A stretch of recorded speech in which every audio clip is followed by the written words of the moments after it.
ini namanya Jehan, bergabung under Mas Trias sebagai digital product owner ya sebenarnya. Oke, nanti hari ini Jehan akan sharing terkait produk kita yang terbaru juga, mulai saja, dan certification-nya keren banget teman-teman, jadi didengerin ilmunya faedah banget. Terima kasih, silakan good luck. Terima kasih. Halo, selamat sore teman-teman.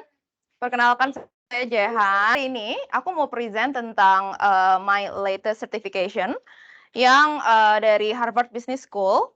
Basically, certification ini aku ambil ketika aku transition dari UX ke product managers.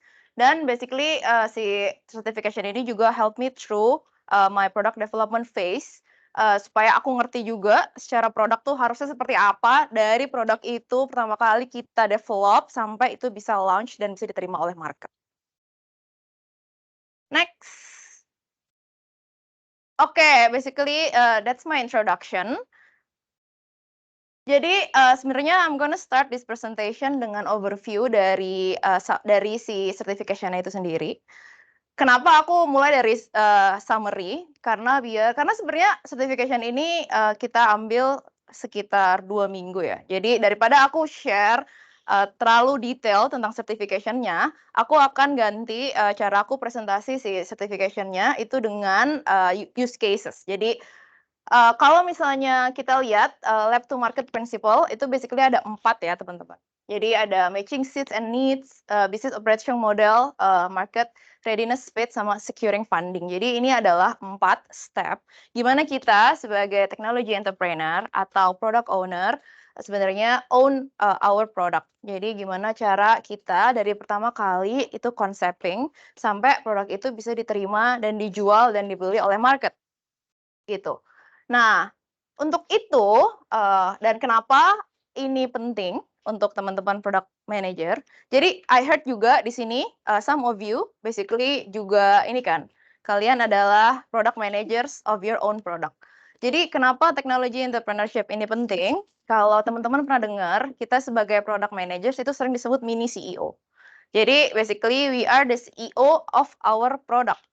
Jadi produk kita adalah CEO kecil dari big corporation yang own the product. Kita harusnya sebagai orang yang mikirin end-to-end journey dari product development-nya itu sendiri. Bagaimana kita connect ke every stakeholders di yang involved di produk tersebut. Gimana kita seeing overview the product dan gimana produk itu bisa scale. Itu kenapa kita sebut diri kita sebenarnya adalah mini CEO dari produk kita. That's why this principle is important supaya kita sama-sama bisa think and do as a CEO of our product. Oke. Next. Nah, a glimpse tentang mulai aja basically. Jadi 4 framework tadi aku akan ceritain gimana itu kita implement di mulaisaja.id. Jadi kalau misalnya teman-teman lihat grup 2 minggu yang lalu aku share tentang kita launch produk terbaru kita, disebut mulaisaja.id. Basically mulai saja is a ecosystem yang kita buat untuk supaya UMKM itu bisa punya end-to-end platform untuk mereka dari pertama kali bikin bisnis itu berjalan dan sampai mereka bisa jualan produk itu sendiri. Jadi basically sekitar 3 bulan yang lalu, pertama kali saya dengar tentang mulaisaja.id ini during my first interview dengan one of the chief di kantor ini. Basically mulai aja itu mission-nya simple banget. Cuma mau gimana caranya Sapiens product itu bisa gather mass market. Jadi kalau misalnya teman-teman sadar kan kalau Sapiens basically kalian itu enter big entrepreneurship ya, maksudnya big corporation gitu, yang kalian incer tuh company-nya besar-besar kayak Kideko mungkin, Indika dan lain-lain. Nah, gimana caranya produk-produk yang Sapiens punya, basically kita bisa enter smaller market, tapi tapi gimana caranya supaya kita bisa deketin approach ke SME itu, UMKM, tanpa perlu ada AM yang banyak, tanpa perlu ada sales yang harus telepon satu-satu. Gimana Pak, ada gather requirements, kebutuhannya apa, dan lain-lain. Itu awalnya sesimpel itu, mulai aja. Nah, pertanyaan selanjutnya adalah, apakah itu yang dibutuhkan oleh UMKM? Jawabannya belum tahu. Nah, itu gimana kita start implementing the lab to market ini ke mulai saja. Basically karena kita nggak tahu apakah itu yang dibutuhkan oleh UMKM. Next. Oke, dari 4 tadi, 4 step untuk si lab to market ini. Basically yang pertama kita lakukan adalah matching seeds and needs. Oke. Nah, unfortunately, Sapiens itu awalnya kita justru punya seeds-nya duluan. Padahal ideally kita harus punya needs-nya duluan. Jadi ideally kita harus tahu sebenarnya kebutuhan customer itu apa, problems-nya mereka apa, and how we solve it. Tapi turns out kita punya produknya duluan, kita punya solusinya duluan. Jadi gimana kita match solusinya ke needs-nya. Solusinya dengan kita bisa pikir bahwa oh, belum tentu user butuh. Jangan sampai kita udah bikin produk secanggih-canggihnya, sehebat-hebatnya, taunya nggak ada yang pakai. It's very wasted of time, wasted of money, wasted of resources. Jadi gimana caranya kita match si seeds and needs ini? Nah, first thing first yang kita lakukan adalah kita user research menggunakan metode kualitatif dan kuantitatif. Jadi kuantitatifnya kita blast survey ke customer specifically untuk UMKM. Kita blast survey, kita tanya kebutuhan mereka apa, produk yang mereka cari apa, terus habis itu mereka butuhnya produk yang seperti apa. Terus habis itu kita juga melakukan kualitatif, kita interview beberapa UMKM owner untuk cari tahu juga sebenarnya kalau produk-produk ini kalian butuh atau enggak gitu. Nah, turns out setelah kita interview dan kita kasih tahu produk Sapiens A, B, C, D, E, F, G yang banyak sekali itu, kita menemukan bahwa sebenarnya user itu yang dibutuhin adalah murah, fleksibel, terus mereka gampang ngerti produknya itu apa. Jadi dia tuh pertama kali kita share mereka kayak mereka nggak ngerti sih maksudnya apa ya, misalnya bahasa-bahasa yang sangat teknikal gitu. Terus habis itu mereka tuh yang mereka pikirin waktu itu cuma gimana caranya kita enter digital ecosystem, yang mereka tahu cuma website. Nah, untuk itu karena kita udah dapet nih sebenarnya user itu maunya apa. Kita udah dapet user itu butuhnya apa, sehingga beberapa produk yang kita taruh di seeds tadi itu bisa kita rampingkan sehingga kita bisa match dari kebutuhan si user tersebut. Oke, next. Nah, kita udah dapet nih bisnisnya, kita udah dapet seeds-nya, kita udah dapet needs-nya, kita udah dapet solusinya yang kira-kira user mau. Yang harus kita lakukan next-nya adalah gimana kita mapping-in itu menjadi sebuah bisnis dan operation. Oke, operation model berantakan ya, Tan? Anyway, oke. Operation, oke, jadi yang tadi kita udah dapet seeds-nya, needs-nya, udah kita matching-in, kita udah dapet nih kira-kira user maunya apa. Oke, terus habis itu gimana sih caranya kita mapping-in itu dan bikin operational model. Jadi kita list nih, tadi yang aku bilang, user tuh maunya apa? User maunya affordable, accessible, sama scale. Terus habis itu gimana caranya kita bikin operational model yang kayak gitu juga. Gimana caranya kita gampang, cepat, terus prosesnya lebih mudah. Prosesnya mudah. Nah, dari interview tadi dan dari research tadi, kita bisa bikin, jadi kalau kalian lihat di sebelah kiri ini, basically ini aku share tentang, mulai saja before after kita jadi sebelumnya fase di sini untuk bikin website itu sebanyak ini. Tapi sejak ada mulai saja kita streamline the process jadi sebelah yang kanan. Jadi yang kiri, bayangin kalian sebagai UMKM, mau bikin website, Mbak. Oh iya, oke, kita consultation dulu, kita planning dulu, quotation dulu, contract, design, segala macam. It took you 3 months around ya untuk jadi sebuah website. Well, basically UMKM nggak punya waktu sebanyak itu. Mereka fokusnya jualan. Mereka fokusnya, mereka mau digital, oke, mereka mau, cuma mereka nggak punya waktu buat do a lot of things just for the website. Basically kita streamline the process dari 8, 9 tadi jadi cuma 4. Jadi sekarang bayangin proses dimulai saja ketika kalian mau bikin website, kalian kontak kita terus kalian fill the form. Formnya itu isinya udah kayak masukin logonya, bisnisnya, terus kalian mau marketnya seperti apa, kira-kira desainnya seperti apa, dan lain-lain. Habis itu kita lempar untuk di-develop, around 1 week itu udah bisa launch ke public. Nah, itu operational model yang kita implement, basically dimulai saja. Nah, terus habis itu kita udah dapet nih semuanya nih, kita udah dapet seeds-nya, kita udah dapet kita udah dapet seeds-nya, needs-nya, operation-nya, bisnisnya gitu. Terus habis itu kita sekarang ngapain sih? Kita sekarang coba untuk market readiness and fit. Nah, kalau misalnya kita udah melakukan itu semua, yes, tapi kan belum tentu apakah itu semua bisa diterima oleh market. Bisa aja risetnya salah, bisa aja surveinya salah, bisa aja user cuma kayak, "Oh ya mau, tapi nggak mau beli." Tapi ketika kita udah mikirin harganya, kita udah mikirin operation-nya, kita udah mikirin, bisnisnya, tahu-tahu tetap nggak match sama mereka gitu. Tetap kayak, "Kemahalan, susah, bla bla bla bla bla bla," gitu. Nah, di situ kita implement this stage, yaitu market readiness and fit. Basically ada 2 hal yang bisa kita lakukan during this stage, yaitu assessing market readiness, yang kedua adalah validating product market fit.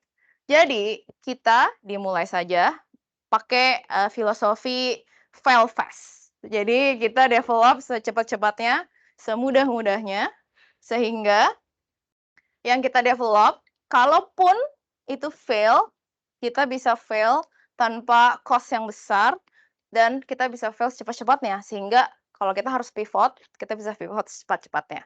Itu kenapa, mulai saja di-develop pakai WordPress, cuma pakai 1 engineers, terus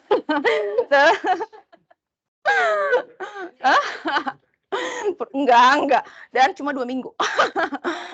Terus, tapi actually it works ya, maksudnya dengan kita pakai metode kayak gitu, cost yang kita keluarin juga nggak banyak, tapi kita udah bisa tahu market tuh sebenarnya ready atau enggak sama, hal yang kita mau develop, sama sesuatu yang kita mau launch gitu. Kita bisa testing secepat-cepatnya, terus habis itu, gimana caranya kita product market fit, basically kita bisa lihat dari user engagement dari website itu sendiri, berapa banyak orang yang masuk, berapa banyak orang yang, eee convert to sales, berapa banyak orang yang dari dia lihat, habis itu dia jalan-jalan ke website kita, habis itu dia kontak kita lewat WhatsApp, itu berapa persen. Nah, itu bisa kita lihat dari product market fit. Tapi kita harus launch dulu, karena kalau kita nggak launch, gimana kita bisa validate bahwa itu adalah market yang tepat gitu. Nah, karena sekarang kita lagi ada di fase itu, we are on the kita lagi lihat nih, sebenarnya market kita ready atau enggak dengan produk yang kita buat, dan sebenarnya apakah yang kita buat itu bisa diterima adalah market yang tepat ya. Kita juga nggak tahu SME itu market yang tepat atau enggak, atau jangan-jangan market yang tepat buat kita adalah medium enterprises, enggak small gitu misalnya. Nah, itu bisa kita validate lewat product market fit, gitu. Oke.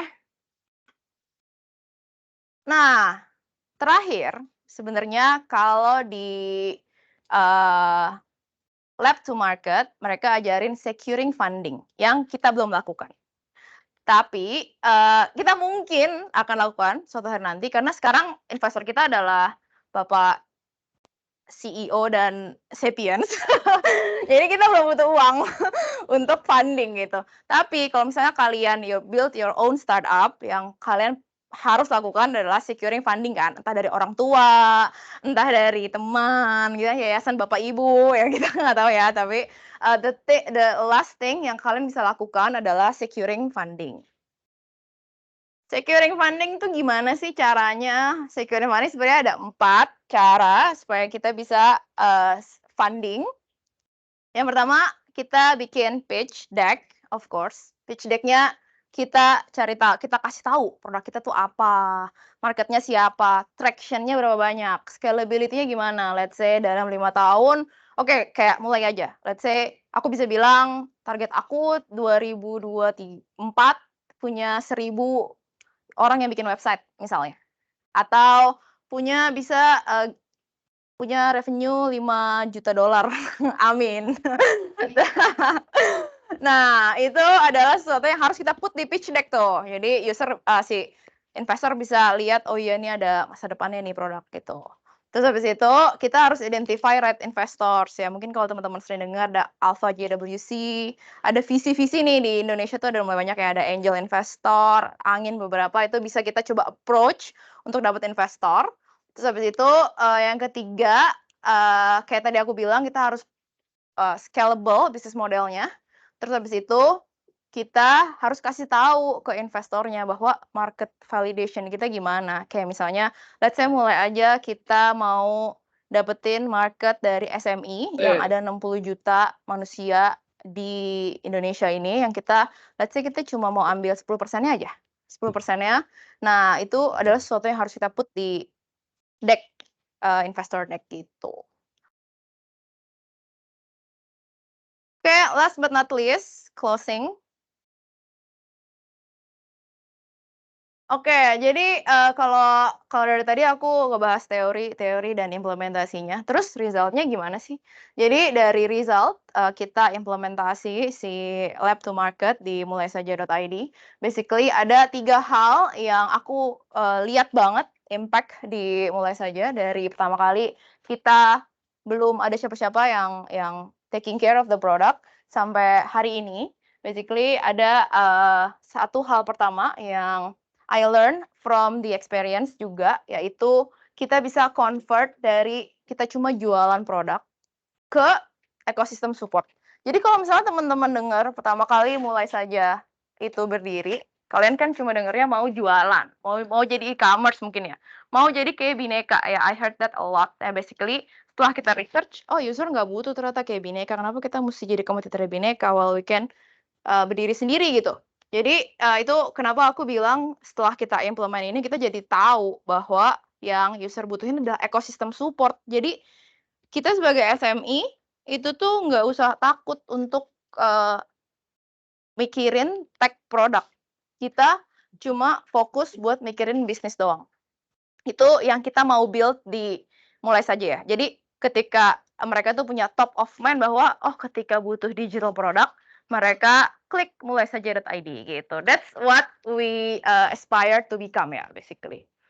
Terus habis itu yang kedua awalnya kita nggak jualan bikin website, tapi ternyata setelah research dan setelah product market fit kita ketemu bahwa oh yang user butuhin adalah website gitu.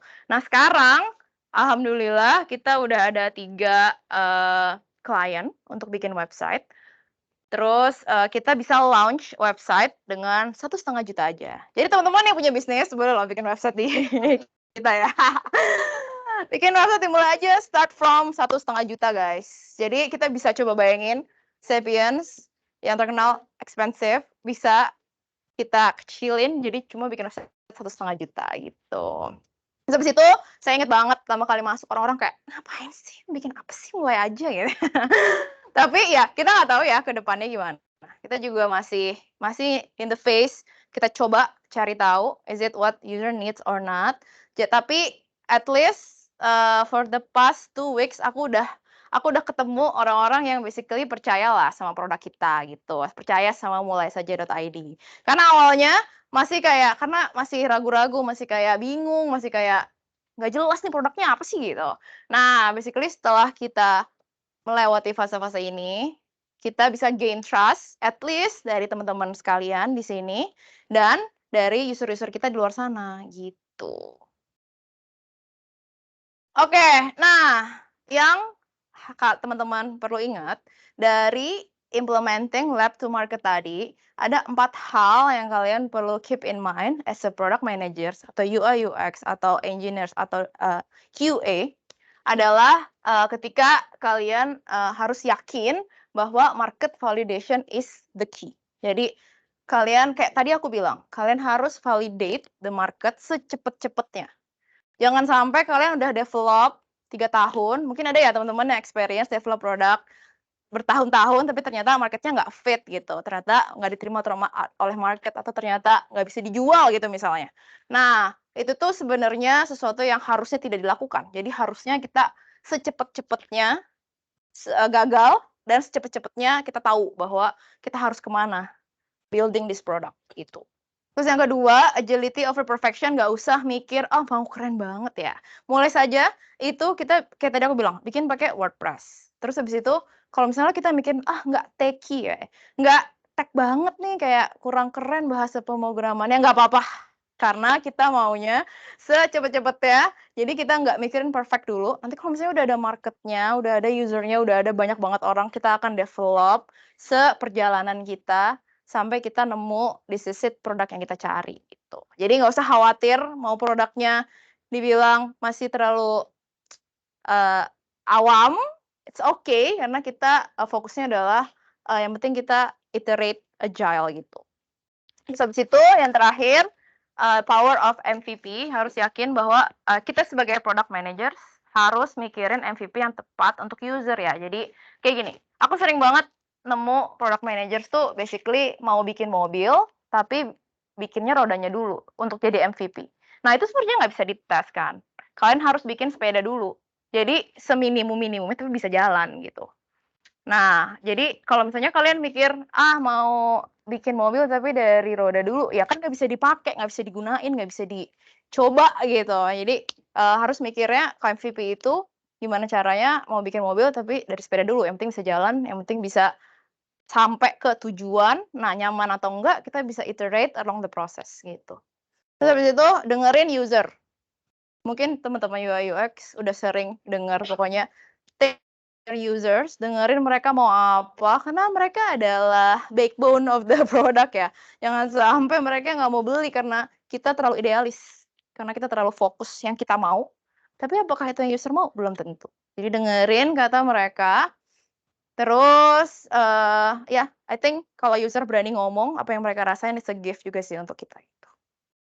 Oke, demikian presentasi kita hari ini, titipan Hati-hati ya. Bagaimana proses competitive benchmarking dapat membantu menentukan positioning sebuah produk di pasar? Bagaimana langkah-langkahnya? Ada yang lain nggak?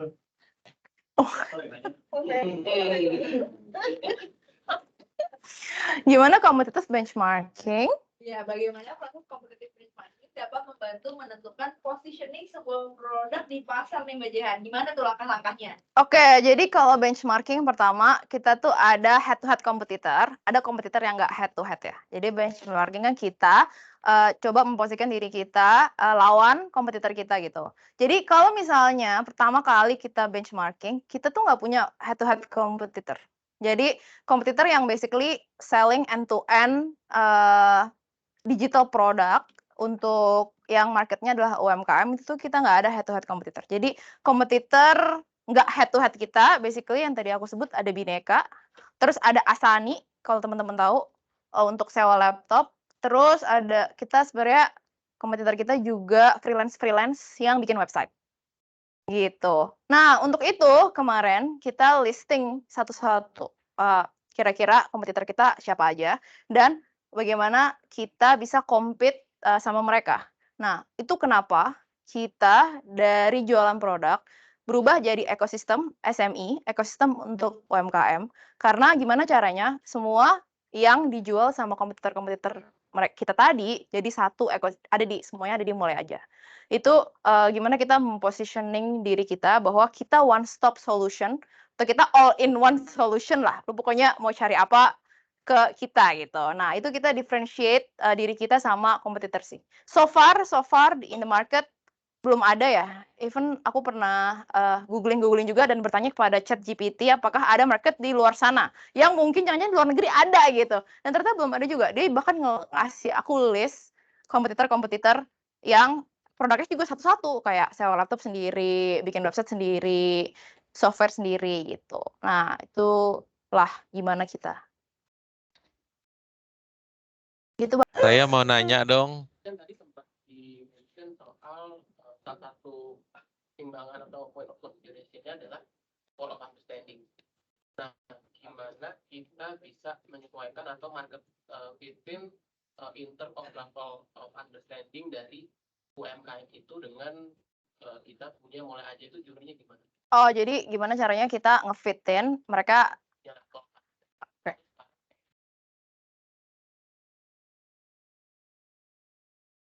Oke. Jadi awalnya tuh Mas, kita tuh sebenarnya conduct a multiple kind of survey ya. Jadi pertama kali itu sebenarnya discovery survey. Jadi survei yang pertama kali kita buat adalah basically kita tanya dulu mereka maunya apa. Jadi kita tanya dulu, kalian mereka sebagai UMKM itu butuhnya apa, terus habis itu kita fokusin ke teknologi, ini ya solution, terus habis itu kita lihat, terus kita lihat pain points-nya mereka apa sebagai pemilik bisnis gitu. Nah semuanya tuh jawabnya uang, murah, terus, mudah gitu. Jadi semuanya tuh, paling kayak kita pernah nanya, kira-kira apa yang paling susah dari building a business? Itu jawabannya biaya, manusia, sama, pokoknya 2 deh, biaya sama orang. Nah, intinya susah cari orang dan susah cari investment, gitu. Terus habis itu, dari situ, kita, coba nih, tanya lagi ke mereka, kira-kira kalau maksudnya tuh gimana gitu. Terus habis itu intinya kalau misalnya biaya, mereka tuh ngerasa sekarang itu mau bikin apa-apa mahal, intinya gitu. Terus mereka pernah ada experience buat jadi bisanya kita survei, let's say 200 responden, terus kita kan ketemu jawabannya. Dari kita ketemu jawabannya, kita akan conduct interview. Conduct interview cuma let's say 10 orang untuk kita tanya validate, bener nggak kebutuhan mereka ini? Bener nggak kesulitan mereka ini gitu. Terus kita tanya, "Oke, yang dimaksud biaya itu apa?" Habis sekarang kalau misalnya mau beli digital product itu mahal gitu. Terus misalnya mau beli misalnya kalau mau beli laptop mahal gitu. Kayak kemarin aku ketemu sama teman aku sempat bilang kalau misalnya dia beli laptop aja tuh habis 80 juta buat beli laptop, dia beli kayak banyak laptop buat CS ya basically, buat customer, service. Nah, itu tuh mereka ngerasa mahal banget untuk ngeluarin cost segitu untuk laptop gitu. Terus habis itu yang kedua adalah resources ya, manusia. Jadi tapi itu hal yang nggak bisa kita gather ya, maksudnya kita jualan manusia, kan nggak mungkin ya. Jadi kita sempat offering soal solution tuh sistem HR untuk, manage human gitu. Tapi, pas kita tanya emang kebutuhannya, terus habis itu kita list produk-produk yang Sapiens punya. Kira-kira ada nggak produk-produk yang kalian minat di sini dan apa yang kalian pikirin ketika kita bilang, go to digital, gitu. Habis itu dia list nih, "Oh ya saya butuh laptop, saya butuh software, saya butuh training," gitu.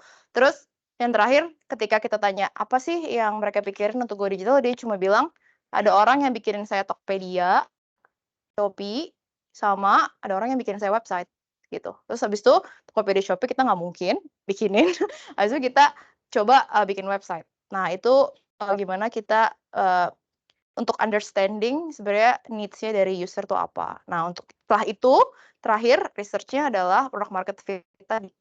Terus kita semua put di website, kita lihat interaction orang-orang gimana. Dan kita juga sempat, blast ini ya, email ke customer-customer kita, kayak, "Guys, kita bikin produk baru loh, lihat-lihat dong," gitu-gitu gitu. Nah, basically semua orang rata-rata itu tuh memang ngarahnya ke website sama ke, sewa laptop, gitu. Begitu jawaban dari saya. Terima kasih.